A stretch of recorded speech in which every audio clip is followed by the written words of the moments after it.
તો ભારતમાં આ વર્ષે ચોમાસાને લઈને ચિંતાજનક સંકેતો સામે આવી રહ્યા છે। સામાન્ય કરતાં ઓછો વરસાદ થવાના અનુમાન વચ્ચે હવે સુપર એલ નીનો સક્રિય થવાની શક્યતા પણ વધી ગઈ છે, જેના કારણે દેશના અનેક રાજ્યોમાં દુષ્કાળ જેવી સ્થિતિ સર્જાવાની ભીતિ વ્યક્ત કરવામાં આવી રહી છે।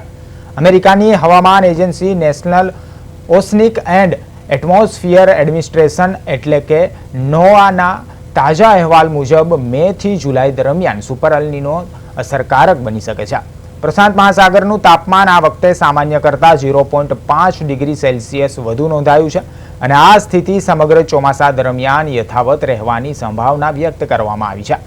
નોઆ દ્વારા અગાઉ જાહેર કરાયેલા અનુમાનમાં અલ નીનો સક્રિય થવાની શક્યતા 61% દર્શાવવામાં આવી હતી, જે હવે વધીને 82% સુધી પહોંચી ગઈ છે।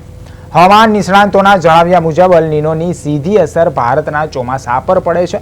ભારતીય હવામાન વિભાગના વડા મૃત્યુંજય મહાપાત્રાએ પણ જણાવ્યું છે કે આ સ્થિતિને કારણે દેશમાં વરસાદ ઓછો પડી શકે છે અને દુષ્કાળનું જોખમ વધી શકે છે। તો ઉત્તર પશ્ચિમ અને મધ્ય ભારતના વિસ્તારો સૌથી વધુ અસરગ્રસ્ત બની શકે છે। ખાસ કરીને પંજાબ, હરિયાણા અને રાજસ્થાનને ઓગસ્ટ અને સપ્ટેમ્બર દરમિયાન વધુ જોખમી રાજ્યો તરીકે જોવામાં આવી રહ્યા છે। મધ્યપ્રદેશના ઇન્દોર, ઉજ્જૈન, ગ્વાલિયર, ચંબલ, જબલપુર, રીવા, શહડોલ, સાગર અને નર્મદાપુરમ વિભાગોમાં પણ સામાન્ય કરતાં ઓછો વરસાદ થવાની શક્યતા છે। તો બીજી તરફ લદ્દાખ, તેલંગાણા અને ઉત્તર ભારતના કેટલાક વિસ્તારોમાં આ અસર ઓછી રહેવાની શક્યતા વ્યક્ત કરવામાં આવી છે।